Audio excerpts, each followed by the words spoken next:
Estamos gravando. Então vamos lá. Dúvidas sobre a lista, matéria das aulas anteriores, livro-texto?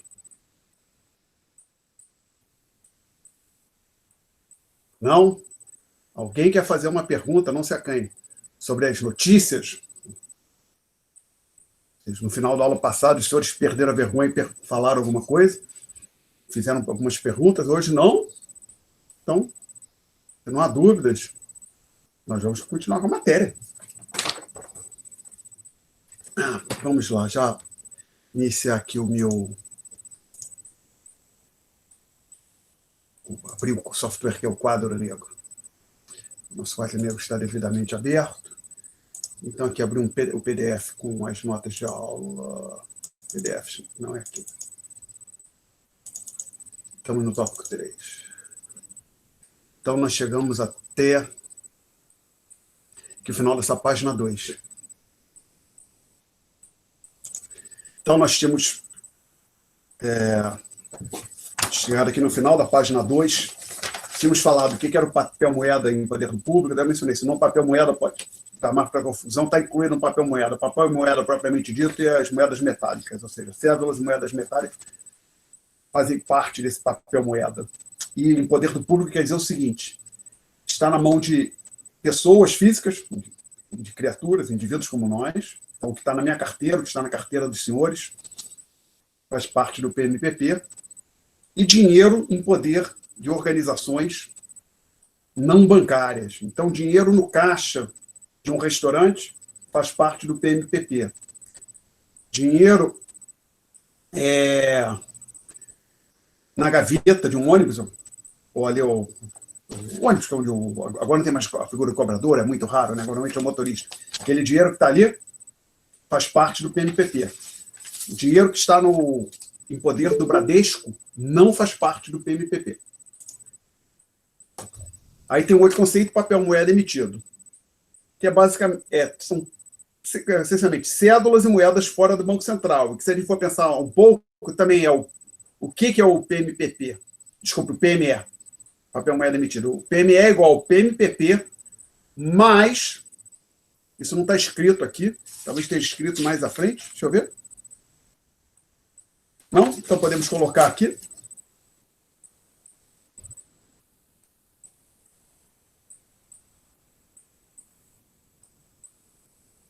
Aqui. O PME é igual ao PMPP, não é PT, é PMPP, mais algo aqui, uma variável. Eu vou chamar só para este quadro aqui, neste momento, chamar de X, onde X são as reservas em espécie em poder dos bancos. E enfatizando aqui, quando a gente fala banco, estamos falando Banco do Brasil, Bradesco, Santander. Banco Central está fora, não faz parte desta palavra bancos que apareceu aqui. Então veja bem. Por que está fora? Fala, Isabela. Desculpa, por que está fora o Banco Central? Desculpa, eu estou viajando aqui. Porque mais à frente a gente vai ver que, deixa eu colocar já desse jeito, assim, mas é fato. O que não, por exemplo, isso que a gente chama de PMPP, o PMPP que está ali em cima, literalmente, é um passivo do Banco Central. Se for fazer o balanço patrimonial do Banco Central, aparece lá, do lado direito, o PMPP. Tá legal? Literalmente, depois a gente vai ver por quê, mas já estou dizendo aqui, é um passivo do Banco Central. Ah, sim, tá bom. Obrigada. Tá, mas calma, eu não acabei, Isabela. Fico feliz que você aceitou que é um passivo do Banco Central, mas ainda não acabei a explicação. Agora, observe o seguinte, se a gente colocasse também no passivo do Banco Central as cédulas e moedas que estão em poder do Banco Central, por outro lado, a gente teria que colocar no ativo moeda em poder do Banco Central, e a gente cancela. Você está entendendo o que eu estou querendo dizer. Se você pegasse uma entidade qualquer, por exemplo, você colocasse alguma coisa que eu vou chamar aqui de Y no passivo, e tem o mesmo Y, um saldo em ouro, por exemplo, que aparece no passivo e no ativo, você simplesmente pode cancelar, tá claro? Não sei se você entendeu o que eu quis dizer. Não, sim, eu entendi, porque na verdade, como o senhor falou que ia explicar um pouco depois, eu Tá? deixo claro. Mas é que assim, então, e que no frigir agora, então assim, quando a gente fala esses bancos aqui, a gente quer, colocando assim, o PML quer medir, pode pensar assim, médio passivo do Banco Central, então você não deve colocar no PME a moeda e as moedas e cédulas em poder do Banco Central, médio passivo do Banco Central correspondente às cédulas e moedas em espécie. Evidentemente, o Banco Central tem outros itens no seu passivo. Mais à frente a gente vai ver isso. Bom, então agora, ainda aqui nesse tópico que a gente discutiu no final da aula passada, PMPP, PME, você pode pensar o seguinte: tem um bando de. Tem milhões de cédulas, um valor total, né, de cédulas e moedas circulando por aí. Uma parte está com o Banco Central, outra está fora do Banco Central. Ou seja, você pega tudo que existe de cédulas e moeda, tira da conta aquilo que está no Banco Central, você tem um PME. Depois você tira do PME aquilo que está em poder dos bancos, distinto do Banco Central, evidentemente, aí você chega no PMPP. Tá? Perguntas até aqui? Não? Então agora a gente vai falar da base monetária, que é um conceito um pouco mais sofisticado. A base monetária, ela é dada por essas duas fórmulas aqui no fim. Parece uma só, né? Como é que eu faço para marcar? Eu posso marcar temporariamente com isso aqui. A base monetária, que a gente chama, o chamado M0, caiu em cima no lugar errado. O amarelo acho que é melhor. Fala, Juliana. Pode perguntar. Oi, professor. Eu não estou achando essa parte no tópico 4, não. Esse é o tópico 4 mesmo? É o tópico 3. 3 do tópico 3, página 2. Do site, o tópico 3? Sim, a menos que eu tenha feito uma confusão brutal. Vamos lá. Desculpa, professor. Eu estava fazendo confusão. Tá. Obrigada. Você localizou? Sim. Estou com o material correto, então, gente? Tá sim. Tá, obrigado. Bom, então, na verdade, está tudo em uma linha só, mas na verdade você tem, se for olhar com cuidado, você tem duas igualdades aqui, né? Gente, só para. Aparece ali para mim, deixa eu ver. Quando eu circulo aqui, parece para vocês um cursor circulando aqui, né? Aqui está dizendo que o M0 é igual a isso aqui. Por sua vez, o M0 também é igual a isso aqui. Tá? Então, e depois, aquilo lá não é O, não, é zero mesmo. Que depois vai ter o M1, o M2. Então, por enquanto, a gente vai falar do M0. Então, esse M0, vou jogar agora isso aqui para quase, vou escrever aqui. Não, vou jogar para a esquerda o PDF. Então, o M0, senhores, ele é dado inicialmente por isso aqui. PME mais, permitam-me abreviar isso aqui, ó, RBBC, tá? Só para não escrever reservas dos bancos no Banco Central. Então, RBBC é a abreviatura para os próximos minutos para a reserva dos bancos no Banco Central. O que são essas reservas dos bancos no Banco Central? Você pode interpretar como se fosse uma conta corrente que cada banco tem no Banco Central. Então, basicamente, o Bradesco tem um saldo de recursos do Bradesco lá no Banco Central. Ele tem um saldo, digamos, 1 milhão. Então, a reserva do Bradesco junto ao Banco Central é de 1 milhão. Perguntas até aqui? Porém, a gente, como eu tinha falado, PME é igual a PMPP mais reserva, vou colocar assim, RBE, é a minha sigla para este momento, aquilo que eu vou te chamar de X, eu acho, no quadro que eu apaguei.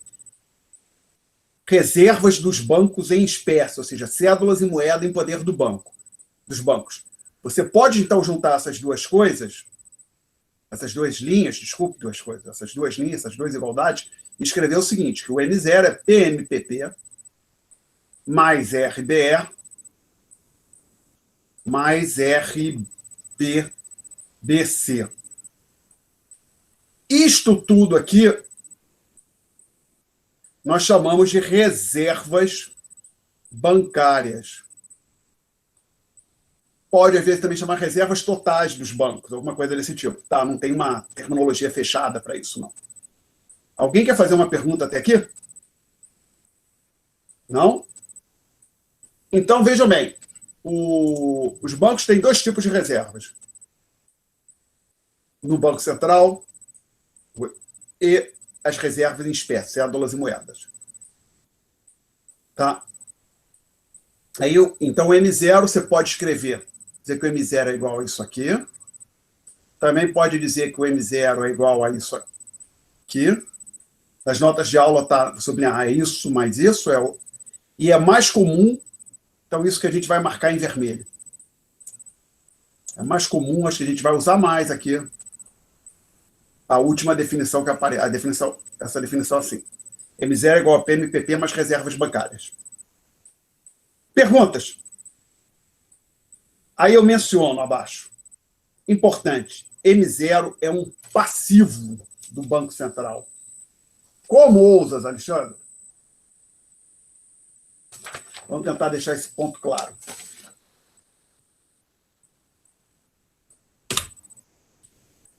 Suponha que eu tenha alguém fornece uma empresa, ou um indivíduo, então, quando eu falar alguém, pode fazer uma pessoa física ou uma pessoa jurídica, que presta serviço para o central, fornece alguma coisa, por exemplo, alguém que fornece toner para impressora, ou tinta para impressora. Aí, vamos deixar isso bem simples. Um belo dia, por exemplo, o Alexandre chega lá no Banco Central, na sede do Banco Central, fala lá com o responsável lá pelo setor de materiais, aquisições, e diz, olha, conforme acertado, eu estou aqui te trazendo dois pacotes de toner para impressora laser, ou Xerox, o diabo que vocês têm. Isso aí custa R$500. Aí, o pagamento é feito da seguinte maneira. O sujeito me entrega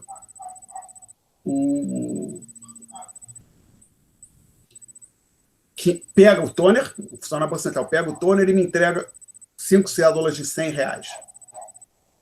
Tá? Agora pergunta. Vocês estão fazendo contabilidade agora. Vocês devem ter visto a estrutura do balanço do balanço patrimonial, né? Ativo, passivo, já possivelmente já viram, isso aqui vê na primeira semana normalmente, que é todo débito corresponde a um crédito, ou seja, partidas dobradas. Vocês já viram também as chamadas contas de resultado, ou seja, receita, despesa? Já viram? Ou estão ainda só no balanço?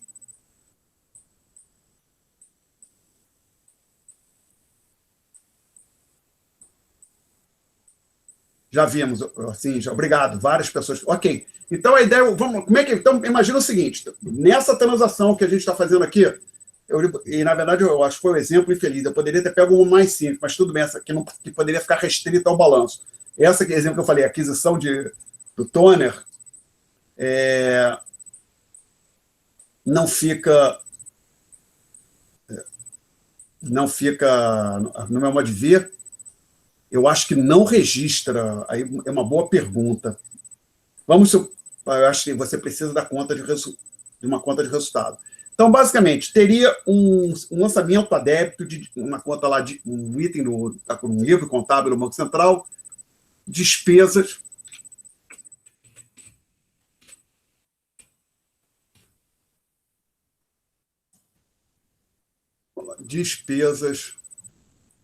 Por exemplo, retira para alguma coisa, despesa com material de impressão, ou despesa com impressora, ou despesa com aquisição de impressão, sei lá, teria alguma conta, aí eles a débito no valor de R$500.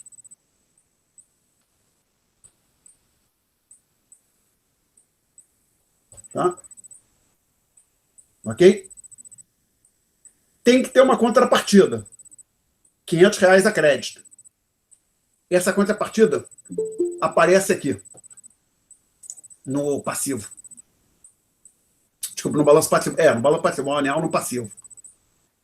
Teria aqui no M0, que não aparece, já vi balanço do Banco Central organizado de forma a aparecer base monetária, às vezes não, mas apareceria de um jeito ou de outro. Por exemplo, incluindo no exemplo que eu dei aqui, o pagamento foi feito em espécie, em 5 notas, de R$100, teria um lançamento de R$500 a crédito aqui, tá? Então, veja bem, na medida que o Banco Central efetua pagamentos em espécie,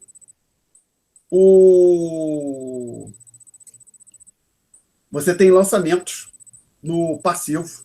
Tá? Alguma pergunta até aqui?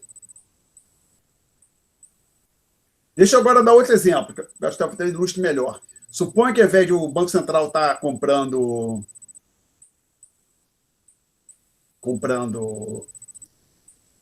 toner, ele compra dólar ou de Bradesco, do Santander, ou de um outro agente qualquer, de um exportador.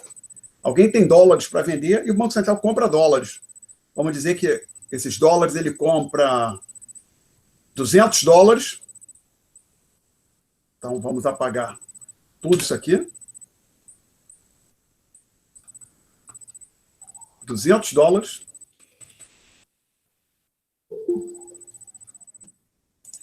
E vamos dizer que a taxa, por simplicidade, que a taxa de câmbio é R$5. Esse quer dizer, depois a gente vai usar essa letra para isso, taxa de câmbio. R$5 por dólar. Então, na prática, ele está com a contabilidade do Banco Central feita em reais, né? Na unidade brasileira, do balão do Banco Central é feita na moeda do Brasil. Então, a gente precisa converter esses dólares para o seu equivalente em reais. Então, nós estaremos falando em R$1.000. Então, no balanço do Banco Central, você teria alguma coisa do seguinte tipo. Tem um item lá chamado reservas internacionais, não necessariamente com esse nome, mas algo nessa direção, ou haveres no exterior, por exemplo, ou haveres internacionais, onde aqui nós teríamos o lançamento de R$1.000, que é de natureza devedora, né? Um lançamento a débito de R$1.000 no ativo, tem que ter um lançamento de R$1.000 no passivo. E seria como o Bradesco pagou. Suponha que, por exemplo, o Bradesco Banco Central, suponha que ele comprou $200 que pertenciam ao Bradesco. Simplesmente ele aumenta o saldo do Bradesco naquela conta de reservas do Bradesco. Então ele simplesmente avisa ao Bradesco, aquele saldo que era de X, agora é X mais 1.000. Então tem um acréscimo aqui de 1.000. Tá? Perguntas?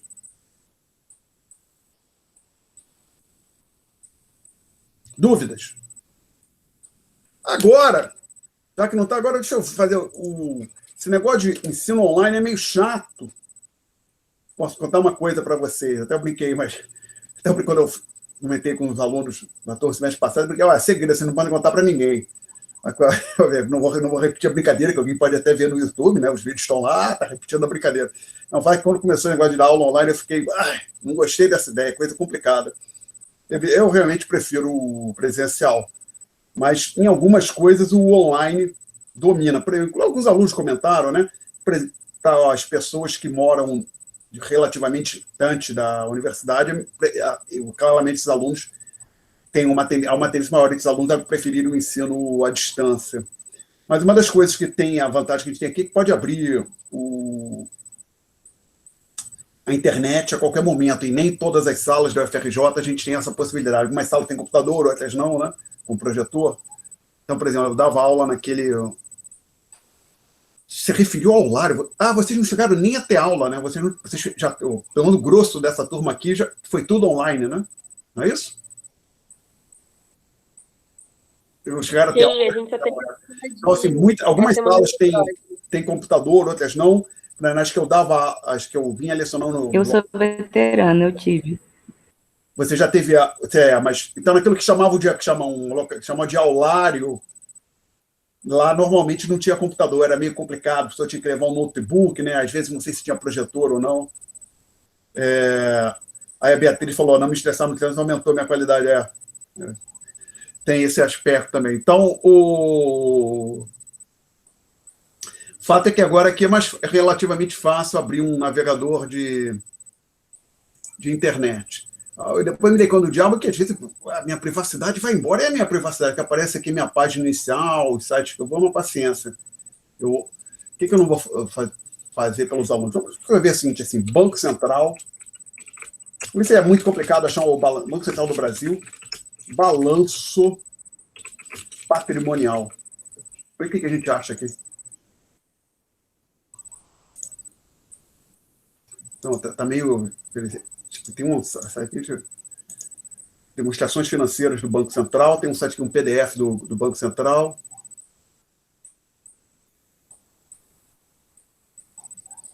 Ahá! Tem aqui o que o Alexandre quer. Então vamos lá, vou colocar, quem quiser olhar depois, ver que eu não estou inventando. Né? Eu falei, convém não confiar em tudo que a gente ouve. Vamos lá checar. Então, quem quiser depois pode pegar nesse site. Eu vou trazê-lo. Eu vou baixar, é um PDF, eu vou salvar aqui no meu discorrismo, esse PDF.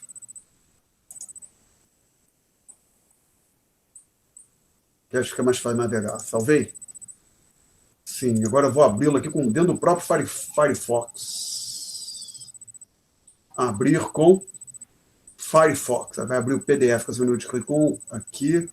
E o que aparece aqui? Ok. Olha aqui, gente. Do próprio Banco Central, segundo o próprio, eis aqui o balanço. Seu balanço. Ele lista aqui caixa ou equivalente caixa. Imagino que isso seja, então, depósito, cédulas, seja um recurso do Banco Central, cédulas e moedas em poder do Banco Central. Enquanto aqui embaixo ele lista um chamado meio circulante. Seria todo o papel que existe. O PME seria este 264, seria isso aqui, ó, 264 menos aquilo ali, no meu modo de ver, menos esse 42 que aqui está. Tá? Mas então, como eu falei, o meio circulante ele aparece aqui como o cédulas e moedas como passivo do Banco Central. Eu não inventei, está aqui. Só que, por exemplo, você pega o manual de macroeconomia dos professores Mário Henrique Simons e Rubens Penha Cisne, eles colocam a base, o meio, no caso, a base monetária lá em cima. Então, o que está acontecendo aqui é que você tem papel moeda em poder do Banco Central listado como ativo e também dentro do meio circulante. Você poderia, por exemplo, cancelar, tirar este sujeito aqui do ativo e simplesmente deixar aqui o que seria o papel moeda emitido.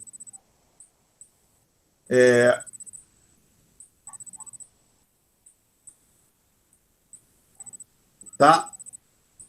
O que eu não estou achando aqui são nessa estrutura que está colocando aqui, as chamadas reservas dos bancos. Vamos lá, operações... Não, isso é moeda estrangeira. Não. Passivos em moeda local. Operações contratadas a liquidar. Ah, está aqui, ó. Depósito de instituições financeiras. São as chamadas reservas que os bancos têm junto ao Banco Central. Essas reservas... Desculpe, é um pouco mais. Só para... que essas reservas são uma... que a gente está falando no livro, são uma bem específica. São reservas decorrentes, depois a gente vai ver, de depósitos com M0 e que não pagam juros. Prova que tem alguns depósitos que as instituições, que o Banco do Brasil, o Bradesco, fazem no Banco Central, que vão render juros para o banco depositante. Então, no meu modo de ver, a minha impressão é que aqui está incluindo o que nós estamos chamando de reservas no livro-texto, na aula, e também algo além das nossas reservas. Mas o fato é que aparece aqui. E como eu tinha falado, observa aqui ativos em moeda estrangeira. Ah, não, desculpe. Olha como eu sou burro, hein? Eu falei que isso aqui fazia parte lá do papel moeda emitido. Deixa de ser burro, Alexandre. O aluno não merece isso. Por que está errado o que eu falei, gente? E ninguém corrigiu, hein? Se alguém viu. Bom, se ninguém viu, pelo menos a burrice não... Maior minha, maior culpado, mas não estava sozinho. Por quê? Esses 42 milhões aqui, meus caros, tive uma moeda estrangeira. Não. Tá tudo em, olha aqui, milhares de reais. ativos em moeda local. Então, caixa e equivalente. Então, isso quer dizer o seguinte, o Banco Central tinha 31 mil reais, tá? Milhares de reais. Pouca coisa isso. 31 mil reais em espécie em poder do Banco Central em dezembro de 2018. Tá? Então, você deveria tirar esse 31 daqui, ó, do meio circulante, para achar o PME. Tá? Então, isso que o Banco Central chama de meio circulante é aquilo que nós chamamos de PME, mais a moeda em poder do Banco Central. Papel moeda e cédulas em poder do Banco Central. Tá? E, como eu tinha falado, ativos em moeda estrangeira aqui, caixa, equivalente caixa, depósito a prazo. Então, isso é algum recurso que o Banco Central depositou por 3 meses, 10 meses, um ano, em dólar, né? Ou euro, outra moeda, né? Tá? Idealmente seriam moedas fortes, dólar, euro, franco suíço, ien japonês, assim vai. Não deveria ter moedas fracas. Lá. Perguntas? Até aqui. Então, realmente, o ensino online às vezes tem uma vantagem. Isso aqui que eu não tinha colocado nas notas de aula, e deu um clique aqui na hora, deu para abrir o navegador e catar este balanço sem muito esforço. Né? Se fizesse um esforço, procurasse o de 2020, se você tivesse colocado 2020 na caixa de busca, possivelmente teria achado sem muito esforço. Perguntas? Bom, então o ponto importante aqui para a gente é que o glorioso M0 faz parte do passivo do Banco Central.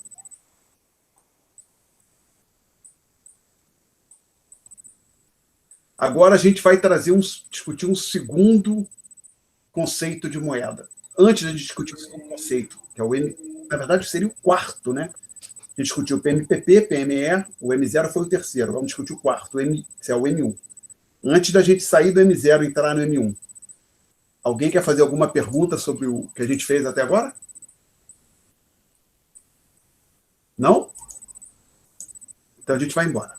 Vai embora. Vamos avançar, né? Vamos seguir em frente. Então vem o outro conceito, que é o M1, que é PMPP, mas depósitos à vista. O que são esses depósitos à vista? São depósitos, o saldo total que as pessoas têm naquilo que nós chamamos de conta corrente, que não rende juros, tá legal? Não pode render juros para fazer parte disso. Não rende juros e você tem que poder movimentar com cheque ou, hoje em dia, imagina que cartão de débito. Conta corrente, tá? Estritamente falando, por exemplo, eu tenho conta no Santander e no Banco do Brasil. O Banco do Brasil fica um saldinho lá que fica em conta corrente, não rende juros. O Santander diz que eu passo automático para uma conta que rende juros automaticamente. Então, o que eu tenho no Santander, na verdade, estritamente falando, não é depósito à vista, apesar de eu movimentar como se depósito à vista fosse. Aqui na prática, quando eu não passo um cheque ou uso cartão de débito, o Santander faz o resgate. Perguntas até aqui, mas a pessoa, eu nem vejo a diferença. Bom, então, quem é esse M1? Esse M1, ele é igual, vamos deixar aqui, M0 igual a PMPP, mas eu vou usar aqui a sigla RB. Eu tinha usado o RB antes para reserva dos bancos? Acho que não, né? Você não... Ou tinha usado outra coisa? Deixa eu ver se eu estou com jeito. Foi RB mesmo. RB mesmo? Tá, obrigado. Então são as reservas bancárias, e se quiser deixar claro, reservas totais dos bancos. E o M1 é igual ao PMPP mais o saldo dos depósitos à vista, que eu vou escrever só assim, dever, para escrever um pouco menos aqui no quadro. Bom, claramente a diferença do M1 para o M0 é dada por esses variáveis que eu circulei aqui em vermelho, né? O fato é que, a gente vai ver depois, mais à frente, a razão disso, mas já afirmo aqui, professores aceitam, ao menos por enquanto, como verdade, que o dever ao depósito à vista é maior ou igual que o RB. Usualmente vai ser maior, tá? Usualmente vai ser maior. Então, por isso que ali nas notas de aula eu escrevi, um pouco aparece escrito ali nas notas de aula, que o M1 é maior ou igual que o M0. E usualmente nós teremos o maior. Tá? Na prática, se você for olhar os valores, você vai concluir que vai ver. M1 é 150, M0 é 49, 70, alguma coisa assim. O M1 sempre, nunca vi uma situação de um M1 que fosse exatamente igual ao M0. Talvez tenha acontecido em alguns momentos no passado no Brasil, mas não é muito comum. Tá? Agora, por que um tenderia a ser maior? Por que o depósito à vista tende a ser maior que as reservas bancárias? Vamos, por aqui no momento, por simplicidade,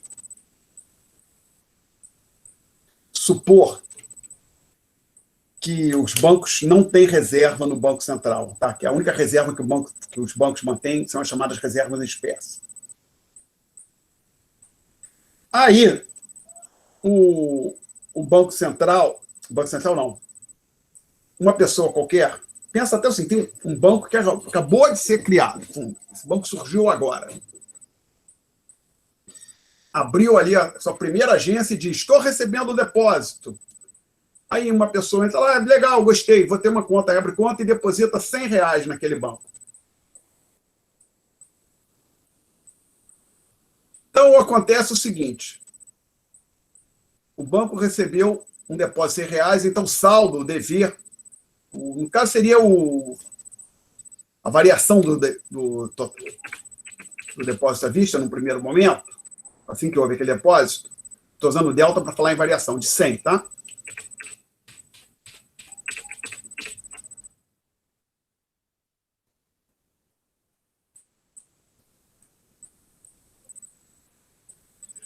Mas observe o seguinte, uma importante fonte de receita para os bancos basicamente, você pode dizer, o banco ganha dinheiro, porque qualquer pessoa que já tem conta com o banco vê que o banco pode ganhar dinheiro de várias maneiras.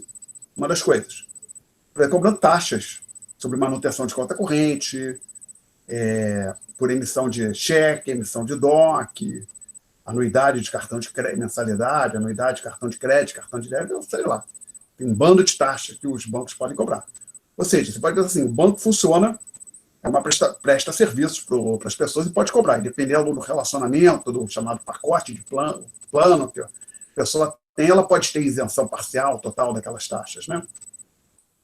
Geralmente, quando a pessoa procura um banco para abrir uma conta, vai ter um leque de oportunidade. Tem essa conta aqui com mensalidade de R$10, mas você pode emitir até um cheque por mês.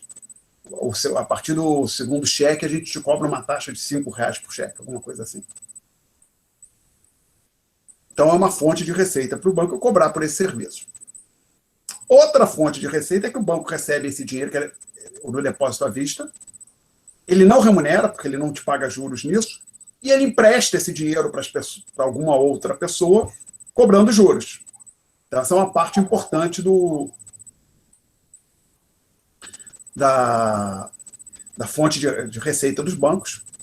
Uma parte importante das receitas dos bancos é receber juros pelos empréstimos que ele realiza.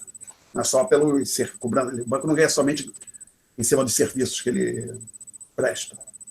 Também, não apenas em cima do serviço que ele presta para os correntistas, ganha também em cima também remunerado pelos empréstimos que ele concede. Tá?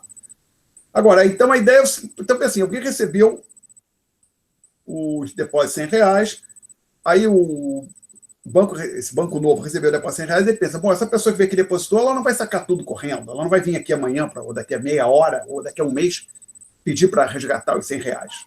Talvez amanhã ela passe um cheque, mas por enquanto esse dinheiro vai ficar ali um tempo parado. Então o banco faz o seguinte, vou deixar R$20 parados,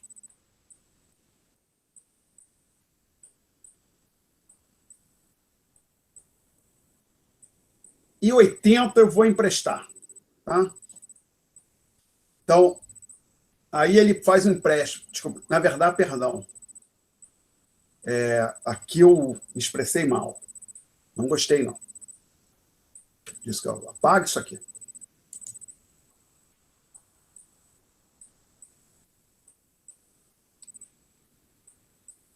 Botei 20 antes da hora, tá? Desculpe.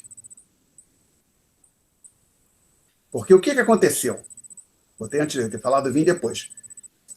A ideia é assim, esse primeiro depósito, alguém chegou lá com dinheiro espécie e colocou R$ 100 no banco. Então, o banco aumentou o seu passivo em 100, mas também recebeu o depósito de 100.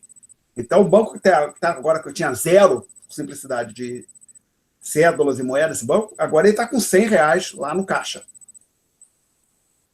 Mas aí o banco, você dá conta, como faz com o banco, assim, vou guardar 20, 80 eu vou 20 eu vou sentar entre aspas, sentar em cima, vou manter parado, 80 eu vou emprestar para ganhar juros.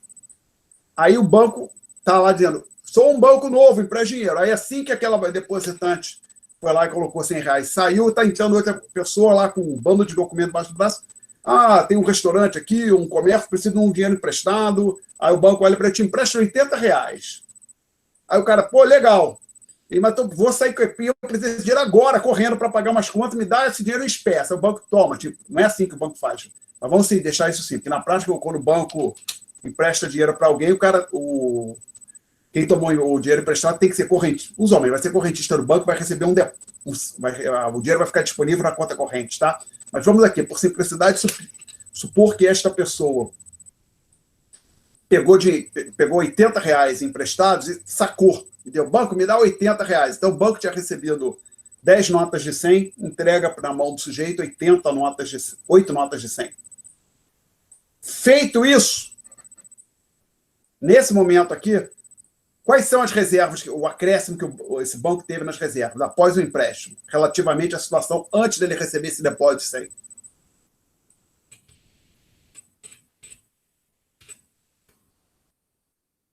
20, né? Ele guardou, então, tá? Então, olha, só olhando aqui para esse banco, ele tem depósitos de 100, reservas de 20, tá? Então, isso vale, eu exemplo, mas é usual nos bancos. Tá? O depósito à vista excede as reservas, tá? Então, o que vai acontecer na prática é que o depósito à vista vai ser maior que o saldo do depósito à vista vai ser maior que o saldo das reservas, consequentemente o M1 é maior que o M0. Alguma pergunta até aqui, gente? Não? Então, deixa aqui esse quadro, talvez eu apague mais à frente. Então vou. Agora vou fechar. Aconteceu aquilo que quando acontece isso, bati no cursor do mouse, esse quadro diminui, eu não consigo trazê-lo de centraliza, sei lá o que acontece, eu não consigo trazê-lo para o tamanho que ele botar de volta. Mais fácil é fechar e abrir de novo o programa. Ok. Então, nessa linha aqui, eu digo o seguinte, que o M1 é um passivo do agregado Banco Central mais bancos comerciais. Passivo do agregado. O que é isso? Esse agregado, é uma entidade fictícia que eu criei, mas não é só uma criação minha. Por exemplo, Rubens, manual dos professores Simonsen e Rubens tem isso. A ideia aqui é a seguinte, gente.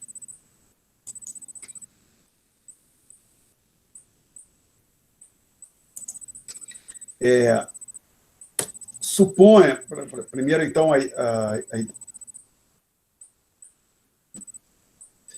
que eu quisesse criar um balanço patrimonial, o Alexandre e a esposa do Alexandre, fazer do conjunto, do casal. Aí que eu tivesse devendo dinheiro para minha esposa, ela me devesse dinheiro. Na hora que eu fizesse o balanço patrimonial, a gente ia o casal, é melhor você cancelar, pelo menos dependendo do que quer ser feito, talvez, mas de um possível procedimento é cancelar as dívidas cruzadas. Basicamente, se eu estou devendo R$ 100 para minha esposa, ela teria R$ 100 no meu passivo, R$ 100 no ativo dela. Na hora que juntasse tudo num balanço patrimonial único, você teria, não tem porque você tem R$ 100 no passivo, no ativo, casando com R$ 100 no passivo, você cancela os dois. Tá? Isso, o nome é consolidar. Então, inclusive, se for pensar, suponha que existe uma empresa A, que é uma holding, ela é dona das empresas A1, e A2, cada uma com seu balanço patrimonial, tá? E aí você quer para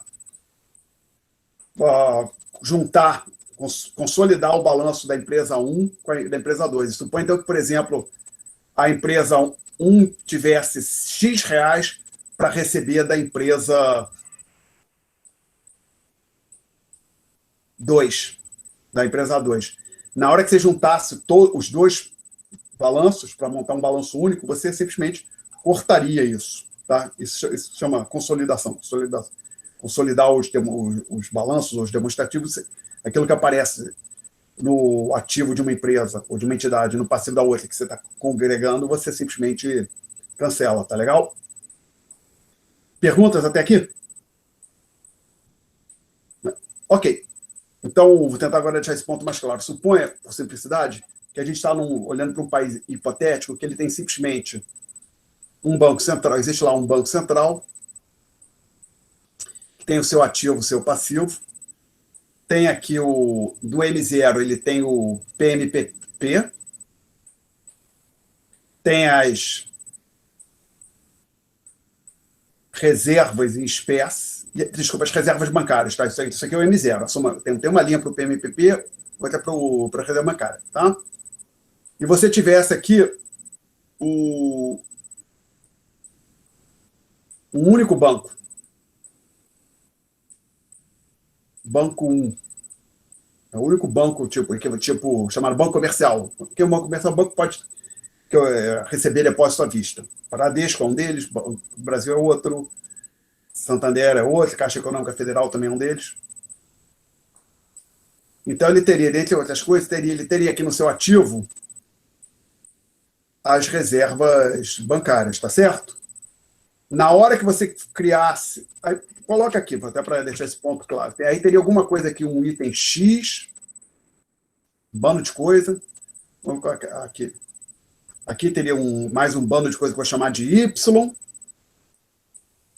Aqui teria algumas coisas que eu vou chamar de Z. Aqui teria alguma depósito à vista, algo que eu vou chamar de W. Na hora que você fosse criar um balanço único, para você fosse consolidar tal banco, criar para fins de uma análise qualquer que você queira fazer, consolidar os dois balanços para ter um balanço da entidade Banco Central mais Banco 1, o que aconteceria? Vamos ver se vai caber tudo aqui, talvez não. Você teria aqui o X, o Z, tá? Aparecendo no ativo. O RB cancela. Olha só. Que o RB, por exemplo, ele apareceria no passivo, vindo daqui, mas apareceria no ativo, vindo do B1, né? Então, seria como se você listasse o RB no passivo, no ativo e no passivo você cancela. Então, na prática, vou colocar aqui em verde, esse sujeito que está no passivo aqui cancela com ele mesmo que está no ativo da outra entidade. Então, você teria, agora aqui no passivo, você teria o PMPP, teria o DV, isso aqui, gente, é o M1, a soma dos dois. Você teria ainda o Y e aqui embaixo, desculpe, o W. Deu para ver? Acho que dá, né? Desculpe, não ficou muito bom, peço perdão. Mas dá para entender, gente? Alguém quer fazer uma pergunta sobre isso? Então, aqui a ideia é a seguinte. Na hora que você junta Banco Central com os bancos comerciais e cria uma entidade fictícia, você conclui que esse consolidado, Banco Central mais bancos comerciais, tem um item no seu passivo que é o M1. Tá? Então, a ideia, você pode pensar assim, você pega todos os bancos comerciais, junta tudo como se fosse um banco só. Bradesco, Santander, Banco do Brasil, Caixa Econômica, Itaú, junta tudo num banco só. Aí, por exemplo, as dívidas cruzadas você cancela. Então, se o Bradesco tem uma dívida com o Itaú, isso aparece no passivo do Bradesco, no ativo do Itaú. Na hora que você consolida tudo, você cancela. Aí depois você consolidou os bancos comerciais, você junta com o Banco Central. Tá? Então, você pode interpretar isso aqui, ao invés de falar que é um banco único, o único banco que existia na sociedade, é uma entidade que já consolidou o Bradesco, o Itaú, o Santander, o Banco do Brasil, Caixa Econômica, já está tudo ali consolidado. Tá? Dúvidas? Bom, ninguém está falando nada, eu vou assumir, está tudo ok. Bom, aí eu falo aqui, mais à frente, outros conceitos de meios de pagamento, que são as definições adotadas pelo Banco Central do Brasil, que às vezes a gente usa, para o qual a gente usa a sigla BCB ou as Bacen. Eu vejo as duas siglas com frequência. Aí eu digo que tem essa definição num site, que era longo o endereço, então eu criei essa URL reduzida aqui. Não foi isso, não. Trouxe de volta, ainda estava aqui no... Eu quero vir aqui, peraí. Ah, que eu fiz, botei amarelo, né? Isso, edit, undo. Eu queria marcar. Aqui, isso aqui. Não sei se eu consigo marcar isso aqui. Ctrl C. O que vai acontecer se esse site ainda funciona? Ctrl V. Não é isso não. Não estou conseguindo. Ctrl C.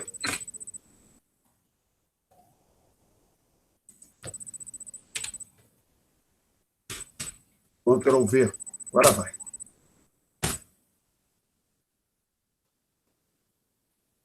Parece que ainda aparece as informações em algum local. Sim, você pode, quem tiver interesse, o site ainda tem as informações. Depois, quem quiser, pode deixar aqui por enquanto.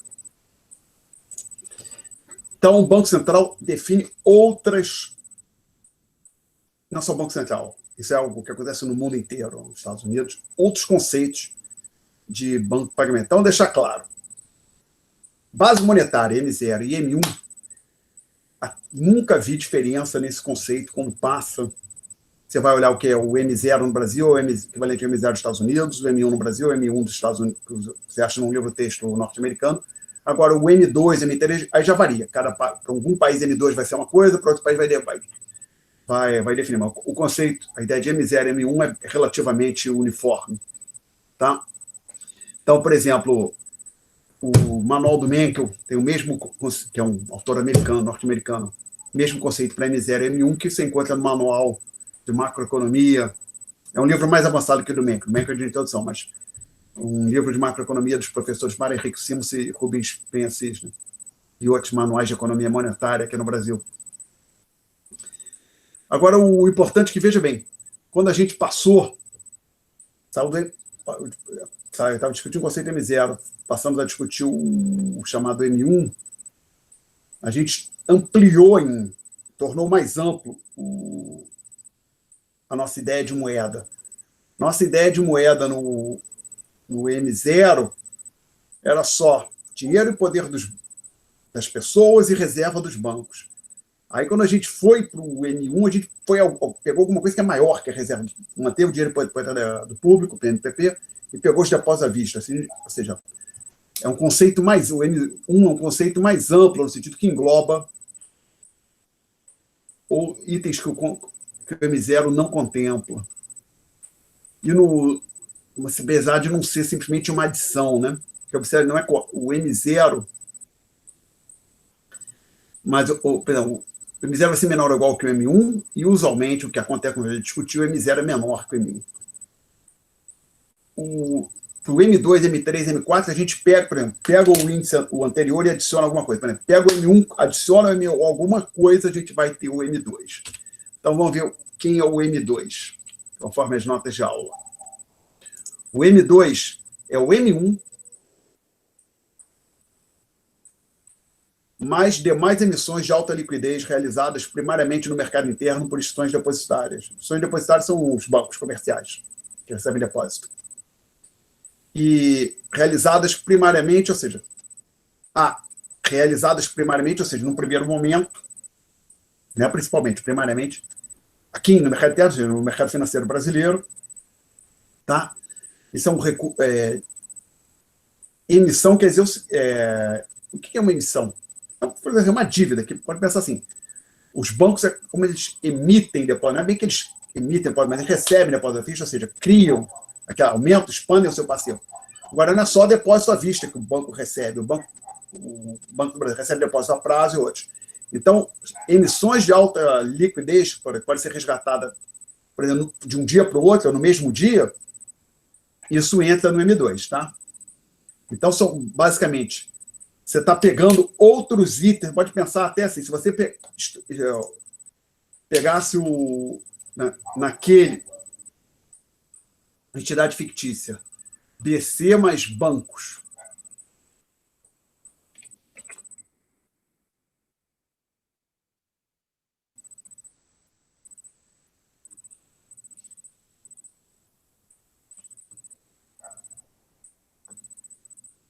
aí você teria aqui, então, o PMPP, teria os depósitos à vista, isso aqui, lembre, é igual ao M1, soma dos dois, tá? Aí abaixo teria aqui ou um item, que eu vou chamar para esse fim dessa discussão, de X, onde X seria essas emissões de alta liquidez realizadas primariamente no mercado interno por instituições depositárias. Essas emissões de alta liquidez, com várias qualificações, é mais um item do passivo, que ele acha que tem alta liquidez, até lembra, quando você ordena os itens do passivo, você coloca aqueles de prazo mais curto, acima de prazo mais longo, vão ficar mais para baixo, chamado passivo exigível a longo prazo, né? Então, esse de alta liquidez é que pode ser rápido. Lembra, quando ele falou, liquidez é a facilidade com que pode ser convertido em moeda. Então, aquilo que pode ser imediatamente convertido em moeda, ou seja, que a qualquer momento, ou com um intervalo de tempo relativamente curto, o depositante, o proprietário do ativo, procura o banco e diz, olha, não quero mais esse depósito a prazo que eu fiz, ele converte isso em moeda, e isso entra no M2. Então, você junta esses dois aqui, você teria o M2. Perguntas? Aí vamos ver qual é o próximo. O M3 é igual ao M2, mais cotas dos fundos de renda fixa, mais títulos registrados no Selic. Tá? Então, uma coisa importante aqui na nossa discussão é que este item aqui, essas emissões são realizadas, como está escrito ali, pelos próprios bancos. Estritamente falando, isto aqui não é emitido por um banco. Por que eu estou dizendo isso? Não, é pelo banco, sim. Por exemplo, quando alguém tem uma conta no Banco do Brasil, ele pode botar o dinheiro, tirar o dinheiro da conta corrente no Banco do Brasil e botar no fundo de renda fixa do Banco do Brasil.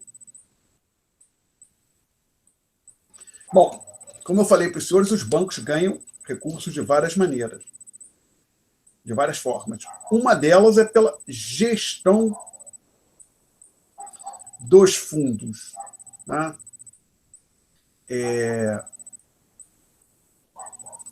Como é que funcionam esses fundos que a gente vê? A gente ouve falar aqui, fundo de renda fixa, fundo DI, fundo de curto prazo, não sei o quê. Todos esses fundos que existem. Fundo de ação também. Os recursos do fundo, na prática, esses fundos ele tem um CNPJ, chama CNPJ, é uma pessoa jurídica separada, tem um CNPJ próprio. E o que o fundo faz? Ele recebe os recursos e compra os ativos. Então, na prática, quando eu pego o meu salário, deposito uma parte dele num fundo do Banco do Brasil, o que eu estou fazendo na prática é tirando o dinheiro, eu nem percebo mais, isso que acontece. Eu tiro o dinheiro da pessoa jurídica Banco do Brasil, entrego o dinheiro para a pessoa jurídica fundo, e o fundo pega os recursos, não só todos aqueles depósitos, recursos depositados, e vai no mercado financeiro comprar ativos. Esses ativos que o fundo compra dependem da natureza do fundo. Por exemplo, no chamado fundo de renda fixa, ele vai comprar principalmente títulos da dívida pública, títulos do Tesouro Nacional. Fundo de ação vai comprar primordialmente ações. Vai a bom o gestor. Aí tem um gestor, a figura do gestor do fundo, que é quem gerencia a carteira de investimentos do fundo. Vai pegar os recursos e comprar ativos, gerir a carteira dos fundos. Então, o que o banco ganha com isso? O banco ele administra o fundo e ganha um percentual do rendimento, tá? Que aí vai variar de fundo para fundo. Depende, inclusive, varia da quantia mínima de depósito ou não. Normalmente acontece o seguinte, o fundo de renda fixa com depósito mínimo é R$1.000, a taxa de administração é, digamos, 3%.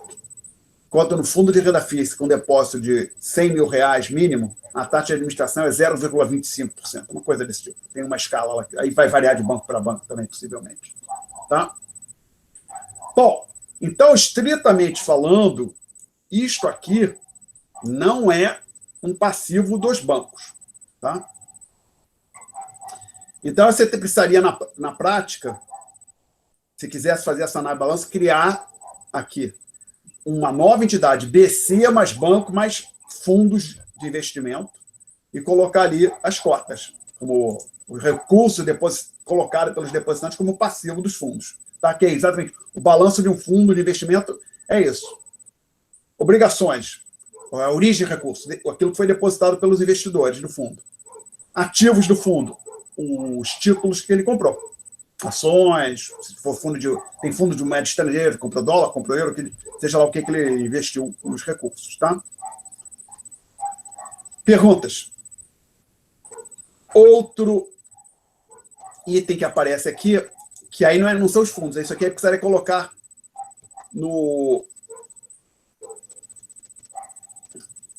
todas as entidades que emitem títulos registrados no Selic. O que é Selic? Selic é central, o nome quer dizer, inclusive a taxa Selic, a gente vai falar mais à frente dela, mas Selic é o nome de uma custódia, uma central de liquidação das transações com títulos. Então, todos os títulos registrados no Selic, que estão circulando, entram no M3. Tá? Tem uma coisa aqui, rapidamente. Títulos registrados no Selic. Vai ser.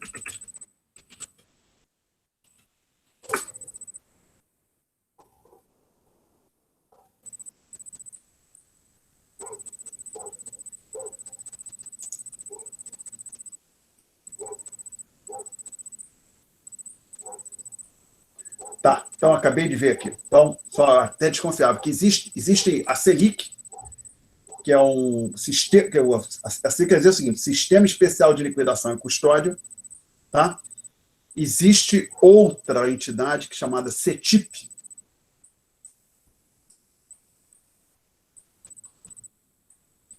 que fica encarregada da liquidação e custódia de títulos privados. Até acabei de desconfiar, mas acabei de checar aqui, informação do site do Banco Central. Realmente, como eu imaginava, no Selic só são registrados títulos públicos. Mais ainda.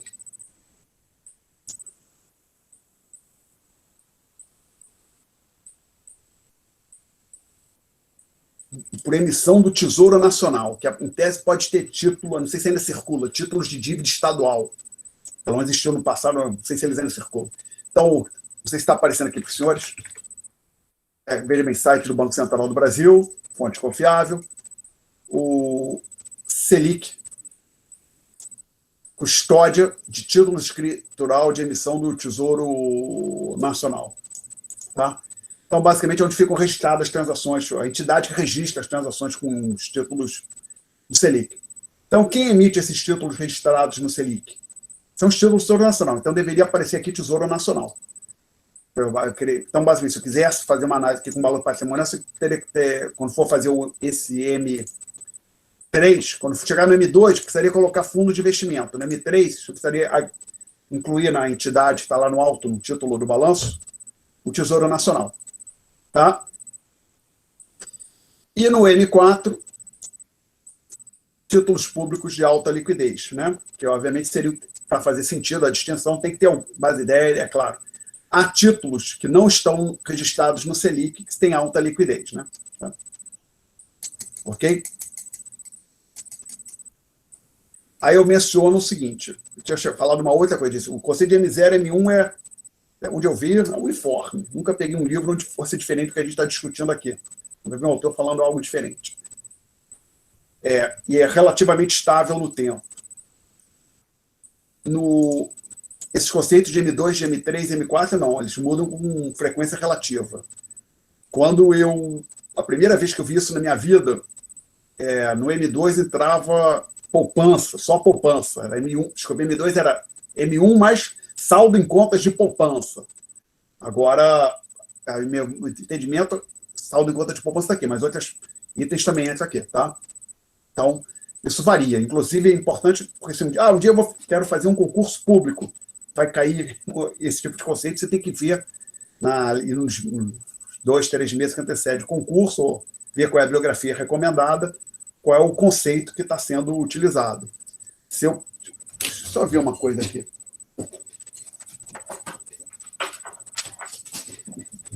Então, eu falei algumas vezes, manual, edição de 2009, eu acho, de macroeconomia dos professores Simonsen Cisne.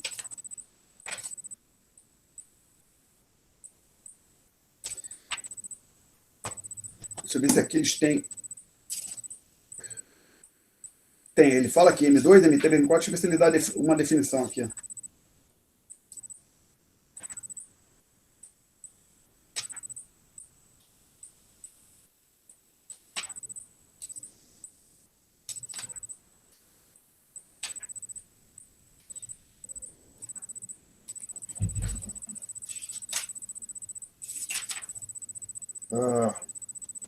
Tem.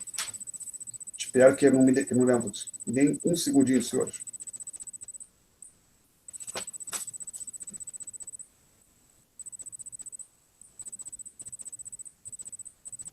Não, ele não dá.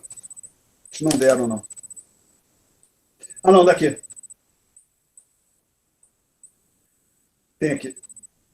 Vou ler para os senhores. Na página 10 desse livro, da edição de 2009, que eu acho que é a última, ele diz o seguinte: quem é o M2? É o M1 mais títulos federais, título do Tesouro Nacional, que não esteja em poder do sistema gerador de M2, no caso, sistema bancário e Tesouro Nacional, tá? Então, veja bem, já o conceito de M2 que tem na edição de 2009 deste livro é conceito diferente do conceito de M2 que o Banco Central adota de acordo com aquele website que eu peguei as definições. M3 seria M2 mais depósito poupança. Eu te falar que M2 depósito poupança estava no M2, me enganei. Ou talvez eu tenha visto em algum momento também. O poupança entrado no M2. M4, M3 mais depósitos a prazo, que é outro tipo de depósito que rende juros, que os bancos recebem. Então, esse depósito a prazo, se ele for de alta liquidez, ele entra no M2, de acordo com aquilo que vocês têm nas notas de aula. Enquanto aqui nesse manual só ia aparecer no M4. Tá?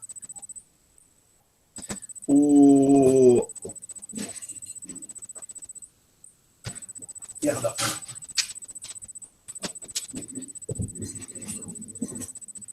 Perguntas? Não? Então, vamos em frente. Alguns dados para o Brasil. M0 e M1, como média dos saldos diários, já explico o que é isso, como percentagem do PIB em 2017. 4,3 e 5,8, respectivamente. Aí tem a tabela 1, que é a última página deste documento, já a gente fala disso. Agora, o que é esse média dos saldos diários que eu estou falando aqui? Passar aqui para o quadro. Por exemplo, o M0, a base monetária, você apura um valor para ela no FII, por exemplo. Qual é a base monetária em 31/12 de 2020, qual era o valor da base monetária em 31 de 12 de 2020. Eu quisesse, por algum motivo, avaliar assim, a base, como eu fiz nas notas de aula, a base monetária como fração do PIB. No caso, eu coloquei como percentagem, né? 5, no caso, 4,3%. O que mas aí você vai pensar, mas peraí, o PIB a gente foi produzindo ao longo do ano inteiro, não que a gente esteja falando em 2020.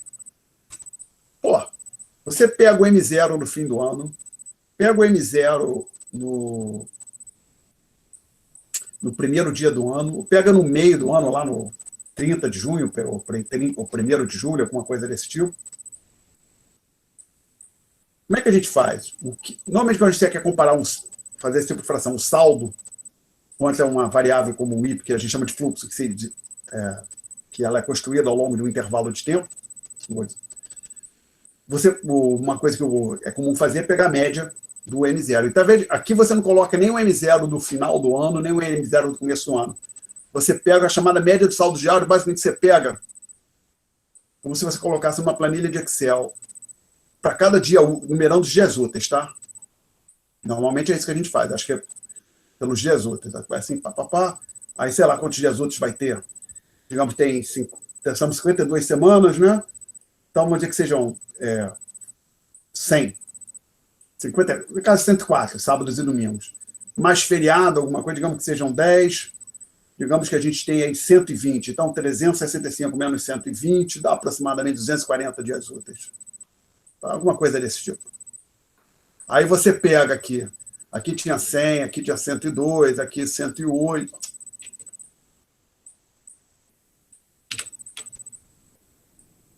Aí continua, apura, e aqui vai ter 97, aqui 98. Mas aqui embaixo você pega a média.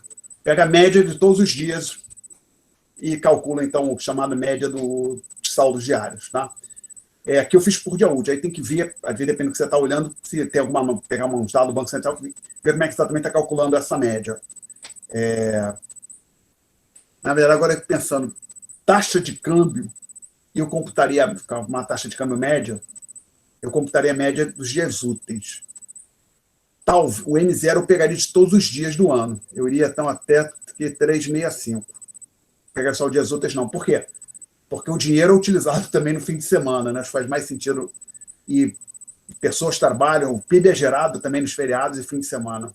Talvez um ritmo menor, mas também acontece. Então, eu calcularia de todos os dias. Então, assim, a média do saldo diário também a ideia é essa. Você pega o saldo de cada dia do ano, soma tudo e divide pelo número de dias do ano, calcula a média. Tá?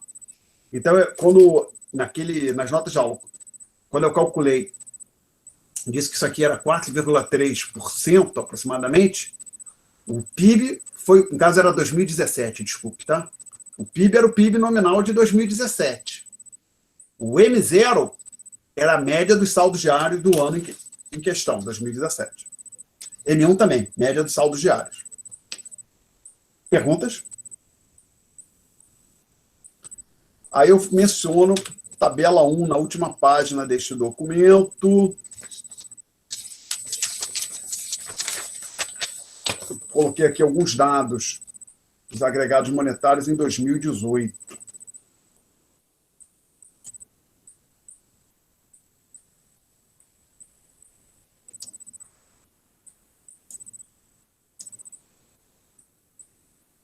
Decide mais isso. 300. 250. 200 melhor, tá? Então, uma vez, tudo calculado com média dos saldos diários. Peguei os dados do M0, do M1, do Banco PMPP, os demais variáveis do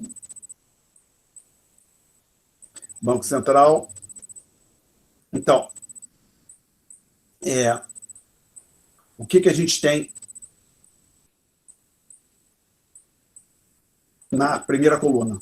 A gente tem o M0 como fração do M1, sempre menor, como eu falei, né?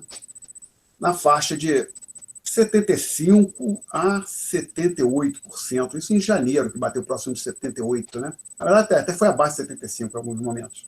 Então, circula ali entre 73% e pouco mais de... Não chega a 78%. Sempre o M0 é menor que o M1. Tá? Peguei também o PMPP barra M1. Pouco mais da metade sempre. Tá? E aí o outro item são as reservas, como as R, aqui nessa última coluna, esse R são as reservas dos bancos, tá? As reservas como fração dos depósitos à vista. Sempre menos de 50%. Sempre. Até aqui, pergunta, gente. Dúvidas? Agora, olha o que eu vou falar aqui. Não sei se o senhor já tinha estudado isso. Um base no exemplo que eu já tinha discutido, aquele, criou um banco, recebeu um depósito de 100, e agora esse banco vai emprestar 80, só vai ficar com 100 guardadinho ali. Que saco isso aqui. Isso aqui, agora vai. Olhando para esses números aqui. Os números já deixam claro. Se todo mundo, se esses números, isso são dados de 2018, não atualizei, mas pode ter certeza, se você pegar os dados de 2020, o R/DV vai ser menor que 100%. Bom, porque está nessa faixa. E todo mundo, de repente, desse um surto nas pessoas. Todo mundo corresse para o banco para sacar só o depósito à vista. Nem estou falando dinheiro em fundo de investimento, em poupança, análise, é só o depósito à vista. Os bancos conseguiriam honrar todos os depósitos, ou seja, todo mundo que batesse lá, quero sacar meu dinheiro. Os bancos conseguiriam atender essa solicitação? Se todo mundo fizesse isso simultaneamente? Não. Curiosidade, vocês já tinham discutido isso em outro momento, ou na FRJ, em algum outro momento na vida? Ou é a primeira vez que estão vendo isso? Talvez no primeiro curso de economia?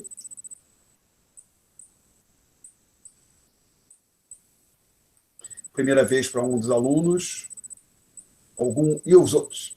Primeira vez também. Normalmente Também primeira vez. Obrigado, gente. Normalmente é a primeira vez que a gente vê num curso de macro. Realmente é isso, mas... Então, assim, é uma das características dos bancos, sempre foi assim. O sistema bancário, ele funciona do jeito que funciona, porque nem todo mundo saca o seu dinheiro de uma vez só, meus caras. Então, a ideia é assim, que ele pegou seus R$1.000, levou... Não, vou roubar meus R$1.000, vou botar no banco, que aí ninguém rouba. O banco vai pegar um pedaço daqueles 1.000, vai jogar para frente, e se você for lá sacar os 1.000 no dia seguinte, provavelmente você saca sem maiores problemas. Mas se todo mundo tiver a mesma ideia que você teve, aí a gente tem problema. Aí os bancos não vão conseguir. Aí o Vardim vai estar se defrontando com algo que se chama corrida bancária. Tá?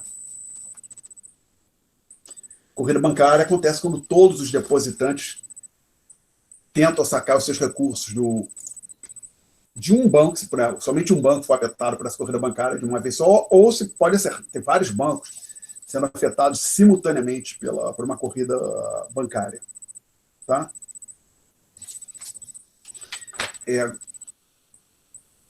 Aproveitar que nós mencionamos corrida bancária, então, vamos lá, para discutir isso aqui um pouco, trazer aqui meu parco conhecimento de história econômica.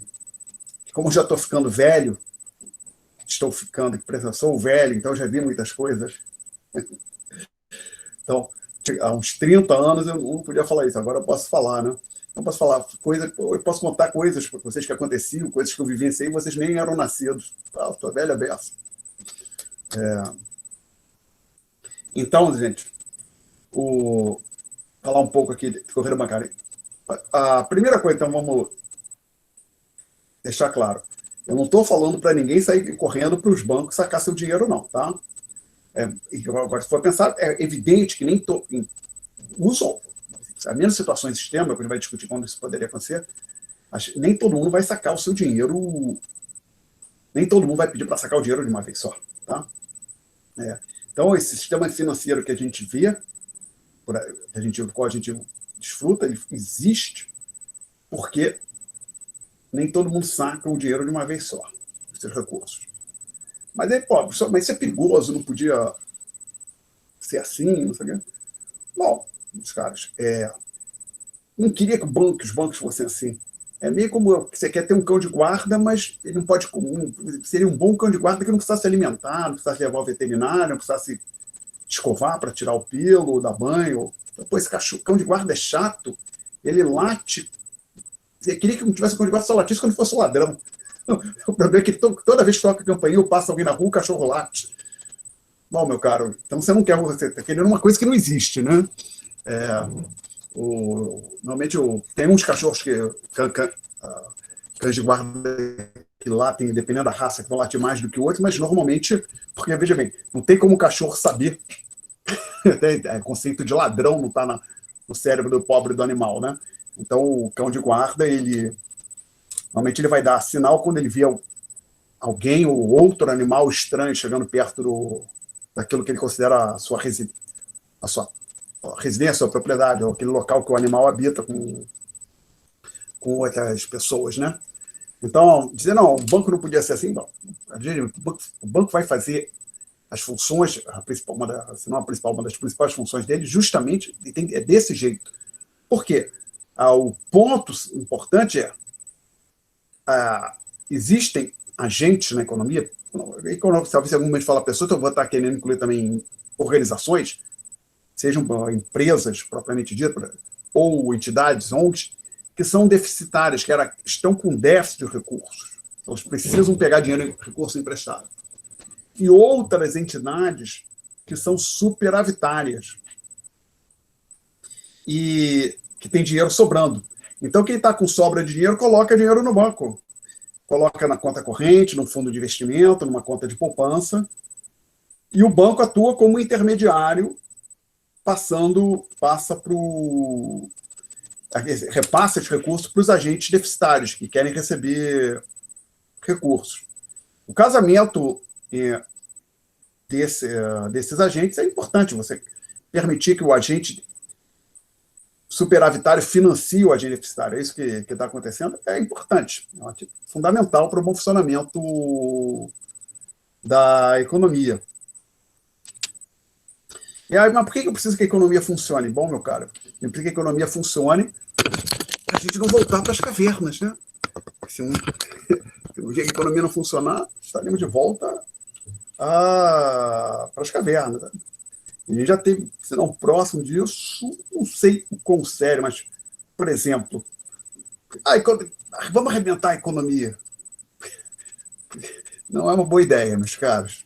Não é uma boa ideia. Por exemplo, episódio recente aqui no Brasil, greve de caminhoneiro. Quando foi que a gente teve? Foi no governo Temer, foi em 2016, não foi? Ou 2018, greve dos caminhoneiros? Alguém lembra? Eu acho que foi 2018, professor. 2018, obrigado. Alguém, outras pessoas escreveram 2018. Obrigado, gente. Eu não sei se alguém chegou a presenciar a situação de falta, o problema de abastecimento, né? Mas eu não me lembro ter sido seriamente afetado, mas li notícia na imprensa que alguns locais no Brasil já estavam tendo problema de abastecimento. Então, por exemplo, na hora de greve caminhoneira, basicamente, o fluxo de mercadoria para é o caos. Então, dizer que a economia não... Não, vamos acabar com a economia. Você está dizendo assim, você quer fazer uma mega greve dos caminhoneiros sim, No meu caso, assim, deixei meu carro na garagem, né? Obrigado, Juliana. Aconteceu até aqui no Rio de Janeiro, né? Começou a faltar combustível. É um caos. Quando a gente começou com política de confinamento, eu pensei que a gente pudesse estar indo para uma situação desse tipo, né? Que do jeito que estavam falando, não, fica todo mundo em casa. Fica todo mundo em casa, exceto os médicos. Uau, como é que vai ser isso? Coleta de lixo, como vai ser? Vai ser um caos, né? Eu, efetivamente, fui ao supermercado, comprei um bando de coisas, estoquei com coisa aberta em casa. E tomara que não haja colapso de serviços como... Veja bem, vou pensar a complexidade que é manter uma cidade como Rio de Janeiro, uma cidade menor, uma cidade como Petrópolis, Teresópolis, abastecida, funcionando, é bem complexo. Você não pode... Não, vai todo mundo para casa, a SEDAI para. Daqui a pouco não tem água nas torneiras, né? Então para que esse sistema econômico fenomenal que existe que até no Brasil é um sistema fenomenal, perto do que seria a alternativa na não existência de um sistema econômico como o que a gente vê hoje. Até no Brasil, que não é um exemplo de economia de mercado, que funciona bem, é muito melhor do que a alternativa de não ter nada. Bom, então a gente precisa que os agentes deficitários consigam empréstimos. E for pensar o que o banco faz o banco presta vários serviços para os seus correntistas, não é só dar cartão de crédito ou talão de cheque, não. Outra coisa que os bancos fazem também é exatamente eles permitem que quem tem o dinheiro empreste para as pessoas sem ter que se preocupar em avaliar se o tomador de empréstimos é de baixo ou alto risco, qual é a probabilidade de pagar, tudo isso do pagamento tudo isso fica por conta do banco. O banco que vai ter que cuidar disso. Tá? Eu acho que acho que eu listo no website, na leitura complementar, deixa eu ver. My website, Alexandre, ensino economia internacional, bibliografia complementar. Na bibliografia complementar, eu listo o capítulo 2 deste livro-texto.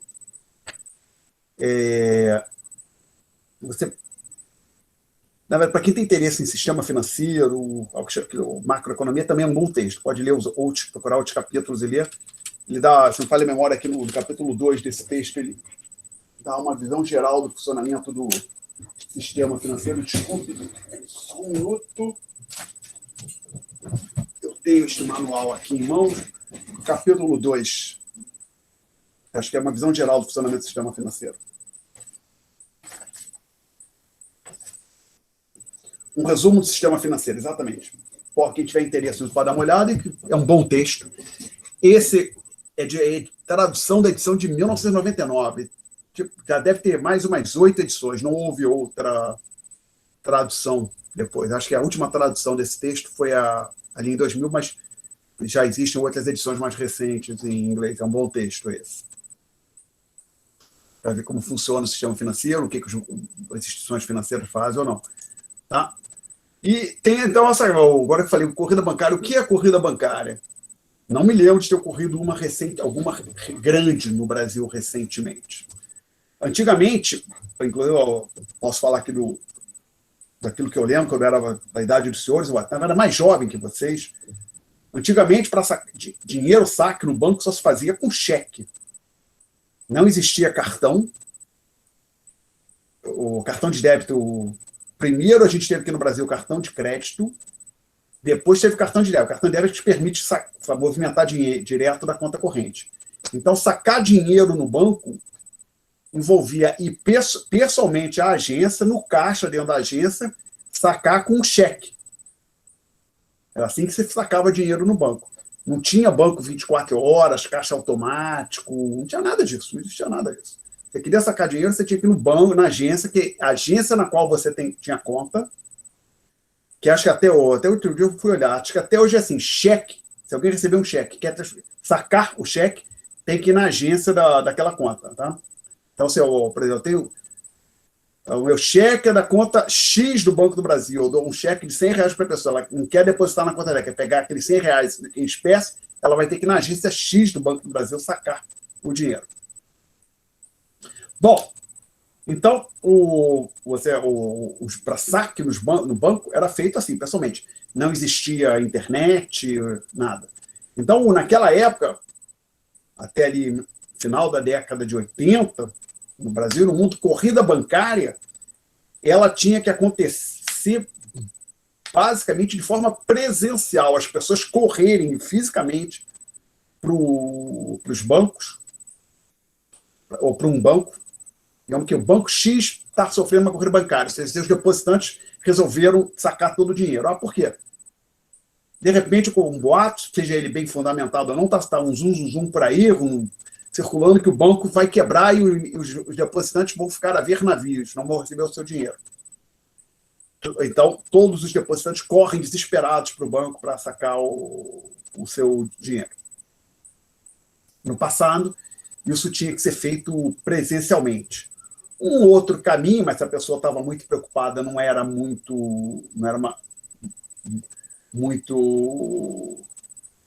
melhor maneira de sacar o dinheiro, era a pessoa que tinha conta no banco escrever um cheque, zerando a sua... Por exemplo, tem um saldo de R$ 1.000 no banco X, que eu acho que vai quebrar agora, daqui a pouco. Faz um cheque de 1.000, ao invés de ir na agência sacar, isso fosse, nem era reais, era cruzeiro, outra coisa. Em 1982, teve uma corrida contra o banco X. Escreve um cheque de R$ 1.000 e, por exemplo, a pessoa tem uma conta no Banco do Brasil também, do banco que deposita aquele cheque dela do banco X no Banco do Brasil. O pequeno problema que teria para o pessoal que está fazendo isso é o chamado prazo de compensação de cheque. Não sei se vocês já ouviram falar nisso, que hoje em dia nem se discute mais. É que quando você deposita um cheque, pega um cheque e deposita na sua conta, o dinheiro não fica disponível para você imediatamente. Demora de 24 a 48 horas ou até mais, dependendo do valor e da origem do cheque. Então, você deposita um cheque de uma agência agência bancária em São Paulo. Aqui no Rio de Janeiro, o prazo de compensação é maior do que se depositasse um cheque do Rio de Janeiro numa conta do Rio de Janeiro. Tá? Não sei se é só nem me lembro se é interestados ou até intermunicípios. Por exemplo, um cheque de uma agência bancária em Campos não demora mais a ser quando é depositado no Rio, não demora mais a ser compensado do que o cheque de uma agência bancária no Rio e depositado numa outra agência bancária no Rio. Tá? Então, no passado, a corrida bancária tinha que ser feita presencialmente ou por meio de cheque. Hoje em dia, não, é mais simples. Alguém está preocupado com o seu dinheiro num banco e tem conta em outro banco, você não precisa correr, sacar. Você pode simplesmente fazer o seguinte, entra correndo por internet, faz TED, Pix, essas coisas, para tentar tirar o dinheiro de lá. Pode ter um problema, dependendo do dinheiro que você tem, dos limites de transação, de não conseguir sacar tudo. Né? Tá? Ok? O que pode acontecer é que, dependendo da situação, o banco simplesmente faz o seguinte, bloqueia. Hoje não vou, ninguém pode fazer TED ou Pix, saque só aqui presencialmente, e estamos honrando saques só até R$ 1.000. Eu quero sacar R$ 30.000. Não, você vai sacar no máximo R$ 1.000, que é mais de R$ 1.000, tem que voltar amanhã, ou agendar, esse tipo de coisa. Tá? E que eu saiba, a última grande corrida... desculpa, a corrida bancária pode afetar um banco ou afetar todo o sistema. E esse é muito pior. Uma corrida bancária que afeta somente um banco é mais simples, por exemplo, o Banco Central, para entidades como os demais bancos e o Banco Central lidarem com o problema. Quando é uma corrida bancária que afeta vários bancos, ou todos os bancos, aí é muito mais complicado. Pelo que eu sei, houve um episódio desse aqui no Brasil em 1999, mas eu não presenciei, eu estava morando nos Estados Unidos na época. O que aconteceu foi o seguinte, em 1998 a gente teve eleição presidencial, o Fernando Henrique foi eleito, e lembrem que não havia muito tempo, em 1990 tinha ocorrido o Plano Collor. Uma das coisas que teve no Plano Collor foi o bloqueio dos recursos no banco. Quem tinha dinheiro no banco teve que esperar para pegar e não pegou, em termos reais, não pegou de volta tudo, não. As histórias são assim, quem tinha o equivalente a um automóvel depositado no banco, quando o dinheiro foi liberado, recebeu o equivalente a 4 pneus. Então, houve uma perda real de recursos para quem teve o dinheiro bloqueado naquela época.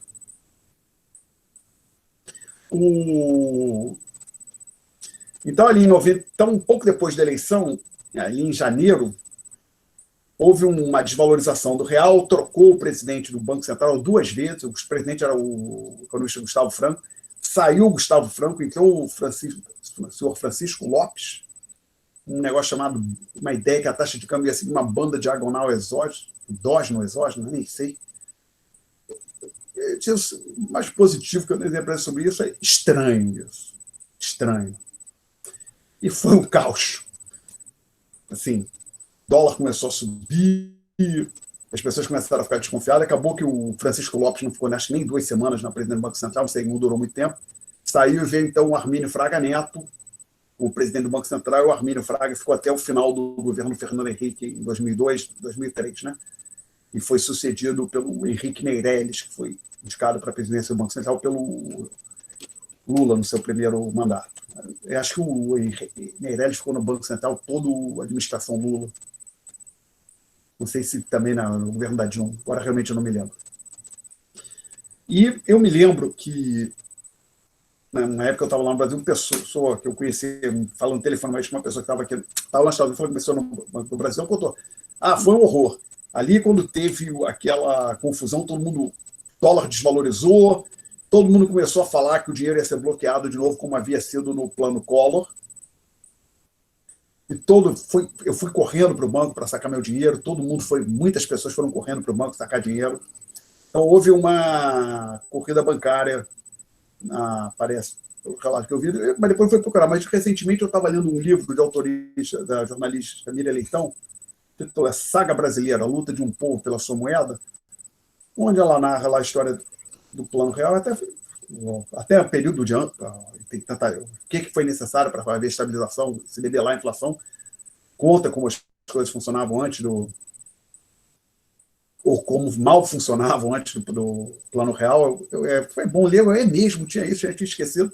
Então, nesse episódio, ela até conta que numa sexta-feira ela saiu do Rio, que ela fica aqui no Rio, não tenho certeza, mas ela saiu do Rio, foi de avião cedo para São Paulo, chegou em São Paulo de manhã cedo, desceu no aeroporto de Congonhas, pegou um táxi para ir para o centro de São Paulo, e no que o táxi ia para o centro de São Paulo, ele andando pelas coisas, todo lugar que tinha uma agência bancária tinha uma fila imensa do lado de fora. Todo mundo querendo sacar o seu dinheiro dos bancos. E aí, no fim de semana, durante o fim de semana, o então ministro da Fazenda, Pedro Malan, e o presidente Fernando Henrique foram na televisão, parece que um dos dois, ou ambos, um deles, não sei qual, o presidente Fernando Henrique foi o Fantástico, programa da Globo no domingo, falar para acalmar as pessoas, não vai haver confisco, nada disso. Aí, na segunda-feira, a situação se acalmou, a corrida bancária tinha sido debelada. Então, o que estava acontecendo ali? Houve uma crise de confiança, as pessoas acharam que o dinheiro vai ser bloqueado, todo mundo correu para o banco para sacar o dinheiro. Felizmente, as autoridades então conseguiram estabelecer a confiança e a corrida bancária foi debelada. Tá? De acordo com o que eu li no manual da Mirelle Campos, disse isso eu não presenciei, não estava no Brasil na época. Mas eu não tenho dúvida que a descrição, creio que a descrição dela seja bem acurada. Perguntas? Bom, então, o que a gente vai fazer a partir da próxima aula? A gente vai falar do sistema do Federal Reserve. O Federal Reserve é a Reserva Federal. Desculpa. A Reserva Federal é o Banco Central dos Estados Unidos. Falar rapidamente como funciona o sistema do. Isso tira do livro. O funcionamento do sistema da Reserva Federal. E vamos falar também, isso não tem no livro, eu procurei em outras fontes, como funciona o Banco Central do Brasil. A gente começa, então, aqui no próxima aula, vamos começar a discussão pelo esse terço final da página 3. Tá? Perguntas, senhores? Perguntas? Não? Não há perguntas? Nenhuma? Tem algum aluno ainda aí? Beatriz disse. Tem sim, professor, mas está tudo certo, não tem nenhuma dúvida, não. Ok, obrigado.